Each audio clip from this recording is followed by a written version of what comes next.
સુરતમાં 75 વર્ષના દાદા દાદીએ ઈચ્છા મૃત્યુ માટે કરી કલેક્ટરમાં અરજી. સુરત મહાનગરપાલિકાના તંત્રની હેરાનગતિથી પરેશાન થઈને આખરે મૃત્યુ પસંદ કર્યું.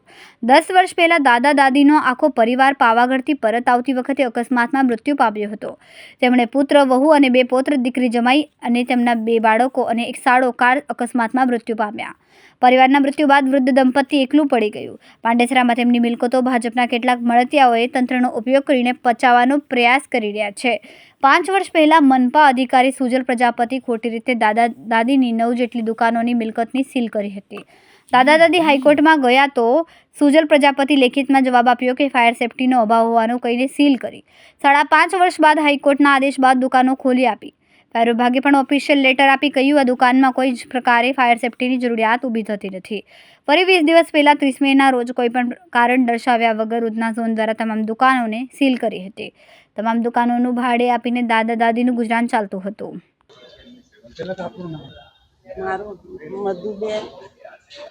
મધુબેન શ્યામભાઈ ગેહલોત. જી બા, શા માટે ઈચ્છા મૃત્યુની કલેક્ટર પાસે તમે માંગણી કરી? અમે લોકો શાના માટે કરી કે આવક છે નહીં, અમે ખાઈએ તો શું ખાઈએ? આ લોકો હેરાન કરે, મ્યુનિસિપાલિટી હેરાન કરે ને પહેલાં ચેતનસિંહ હેરાન.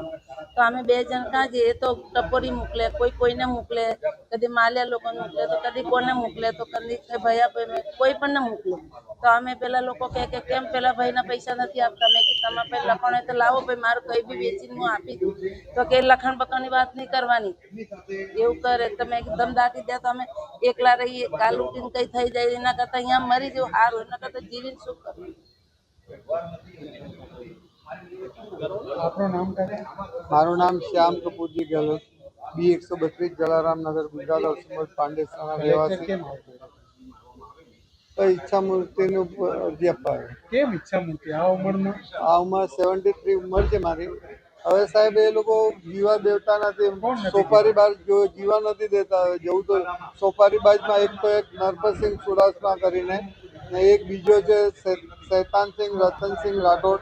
એ લોકોને સોપારી ફોડવા માટે SMC ને સાંઠગાંઠ કરીને મારી દુકાનોને સીલ કરાવેલી છે. ઈચ્છા મૂર્તિ આ ઉંમરમાં શું કામ?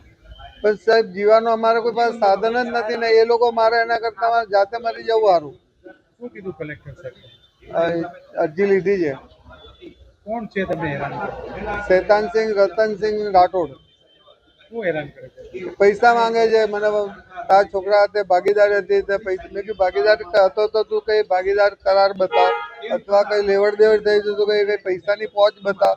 એવું કશું નથી, બળજબરીથી કાઢવા છે. દુકાનો સીલ કરાવીને પોલીસમાં મેં 11 અરજી કરી પણ મને પોલીસ વાળાએ કોઈ સાંભળે નથી. પાંડેસરા પોલીસ સ્ટેશનમાં મેં એ ટાઈમ પર 2017માં 11 અરજીઓ કરેલી છે. એના વિરોધમાં કોઈ પગલાં લીધેલા નથી. કેમેરામેન સેનિલ વિરાણી સાથે વિશાલ છેઠા, માનવ પ્રભા ન્યૂઝ, સુરત. અમારા વિડીયોની નવી અપડેટ મેળવવા માટે સબસ્ક્રાઇબ કરો માનવ પ્રભા ન્યૂઝ ચેનલને. બેલ આઇકન ક્લિક કરો લેટેસ્ટ વિડીયો સૌથી પહેલા મેળવવા માટે.